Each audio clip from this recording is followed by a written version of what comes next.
Hey everyone, welcome to Backspace. In this quick and easy tutorial, we will learn how to add white space between pages in Microsoft Word so you can clearly see page breaks and margins in print layout view. This is especially helpful when working with headers, footers, margin and page reformatting. If your page look connected without space between them, don't worry. We'll discover the simple setting that restores the top and bottom white margins between pages. So let's get started. We can see here a assignment, but the assignment have no space between two pages. Now we make the space into this page easily. You can select any page gap, like I select the second page gap, then we can see here icon.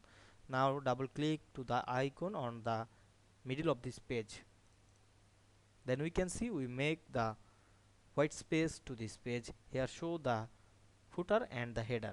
Otherwise you can go back this option, double click on again, then we can see here don't show the white space. Now I again show the white space, double click on the middle of this two page. I hope you understand this process. If this video helped you, don't forget to like, comment and subscribe my channel to get more than important video very soon. Thanks for watching.